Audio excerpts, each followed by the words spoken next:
Now, even as attacks on Hindus continue in Bangladesh, a controversial statement from Maulana Sajid Rashidi has sparked outrage here in India. The Imam has downplayed the violence, insisting that what is happening in Bangladesh does not amount to genocide. His remarks, seen as offering cover fire to Dhaka, have drawn sharp criticism. BJP has slammed Maulana Sajid Rashidi for these remarks. वहाँ पर ये कहा जा रहा है कि हिंदुओं का नरसंहार वहाँ पर हो रहा है। ये टारगेट किलिंग लफ्ज़ कहाँ से आया है, किसने दिया है? आप मुझे बताइए, वहाँ के जो लोग सड़कों पर हैं वो हिंदुओं के ख़िलाफ़ थोड़ा ही हैं। वो तो अपनी हुकूमत के ख़िलाफ़ रोज़गार, महंगाई, इस चीज़ को लेकर सड़कों पर हैं। कुछ घटनाएं हो गई, उसको जेनोसाइड या उसको टारगेट किलिंग कैसे कह सकते हैं? चलिए, अगर मैं आपकी बात को मान लूँ कि वो टारगेट किलिंग है, तो यहाँ हिंदुस्तान में मुसलमानों को जो जय श्री राम का नारा लगाकर मारा जा रहा है और 50 मुसलमानों को करीब जो है मौत के घाट उतार दिया गया जय श्री राम का नारा लगाकर, तो इसको आप टारगेट किलिंग क्यों नहीं कहते? इसको जेनोसाइड क्यों नहीं कहते मुसलमानों का? ये दोहरा मेयार क्यों है? इसको टारगेट किलिंग बिल्कुल नहीं कहते।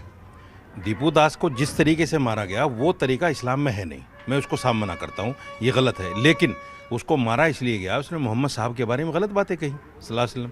जब आप किसी के मज़हब के बारे में या किसी के मज़हब के गॉड के बारे में या मैसेंजर ऑफ गॉड के बारे में बुरा भला कहेंगे तो गुस्सा किसी को भी आ सकता है। जहाँ इस्लामी हुकूमत है वहाँ मोहम्मद साहब के बारे में गलत कहने वाले को जो सज़ा तय है वो दी जाएगी।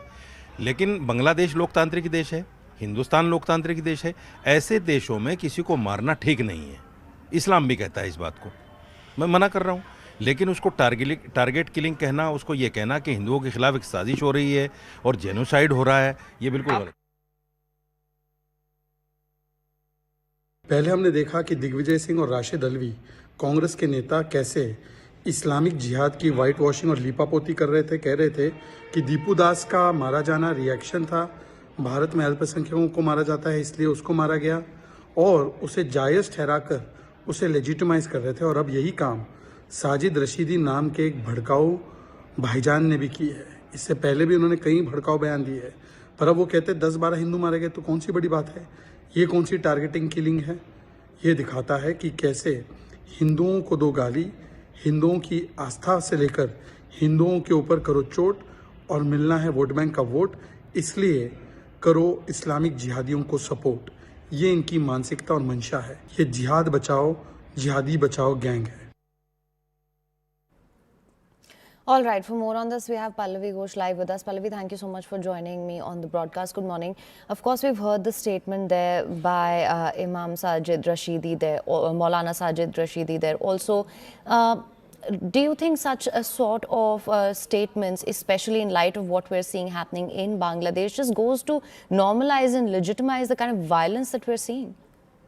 Yes, absolutely. Because, if you look at the Imam's comments, there are two parts to it. One, of course, he talks about the fact that Deepu Chandra Das was killed because he had spoken out against the Prophet. Now, this despite the fact that the family is insisting that he never said anything derogatory against the Prophet, and therefore this angle being found is absolutely incorrect. The Imam prefers to believe only one point of view, and that is what he's talking about, and that is the first justification which is coming in. Second, he's saying that in Bangladesh, if there have been two such deaths of Hindus, it cannot be called genocide. He's comparing it to Gaza, but a death is a death. While he is saying that it's not correct to kill anyone in this manner, but the way he is justifying it, him seems to be suggesting that they kind of deserved it. They earned that kind of a death. But what we also noticed since yesterday, the goalposts are being attempted to be changed even by the Bangladeshi media, by the Bangladeshi government as well, where they have dismissed of the two deaths as not being against Hindus, but because one of them was an extortionist and second was refusing to quit his job. So the Imam is speaking the same language which Bangladesh is. Right. Well, Pallavi, thank you so much for bringing us the latest on this as well. We'll continue to bring you all the developments on that front also, but we're going to slip into a very short break though. Don't go anywhere. News and updates will continue on the other side.